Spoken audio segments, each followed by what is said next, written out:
Saya ini memang seorang perempuan yang berdosa.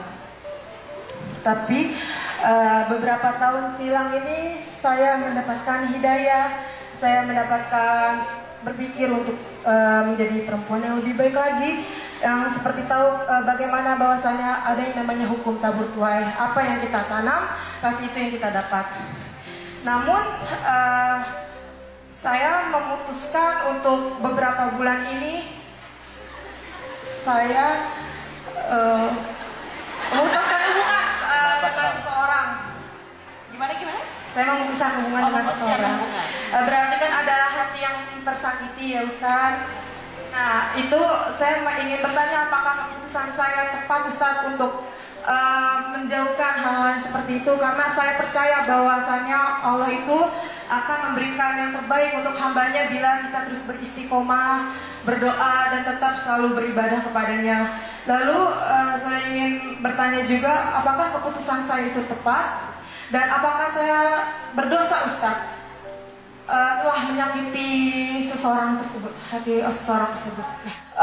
Terus untuk beristiqomah, saya pengen ada bakti untuk orang tua Ustaz, karena kan yang dimana apa yang dilakukan oleh seorang anak perempuan pasti imbasnya kepada orang tua laki-laki ya Ustaz. Jadi saya ingin lebih mengupdate diri saya ingin muhasabah diri saya menjadi seseorang yang lebih baik lagi. Masya Allah.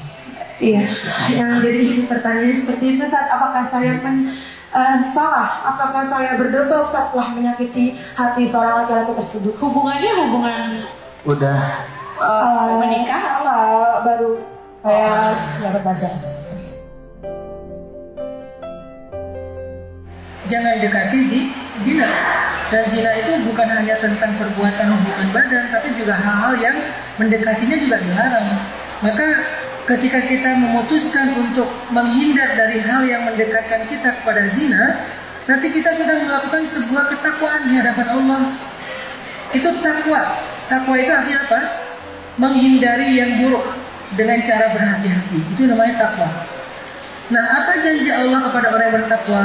Wa may yattaqillaha yaj'al lahu makhraja wa yarzuqhu min haitsu la yahtasib.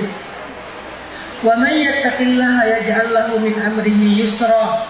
Wa may yattaqillaha yukaffir anhu sayyi'atihi wa yu'dhim lahu ajra. 5 janji Allah kepada orang yang bertakwa di dalam satu halaman surat At-Talaq. 1. Dikasih jalan keluar. Batasnya akan dibukakan jalan keluar dari masalah-masalahnya. Yang kedua, yang selalu kita inginkan, dikasih rezeki tanpa terduga-duga, rezeki dengan jumlah yang tidak terhingga. Yang ketiga, dimudahkan dalam segala urusan. Yang keempat, ini yang Mbak Tasya juga harapkan, diampuni semua dosa masa lalu. Orang yang sudah diampuni seperti tidak berdosa kan? Dan yang kelima, akan dilipat gandakan pahalanya. Makanya saya bilang tadi bukan cuma tidak berdosa, malah berpahala. Karena yang dilakukan Mbak Tasya ini bagian dari usaha untuk belajar takwa. Dan orang yang bertakwa itu pasti akan ditunaikan janjinya oleh Allah dengan semua janji yang 5 tadi.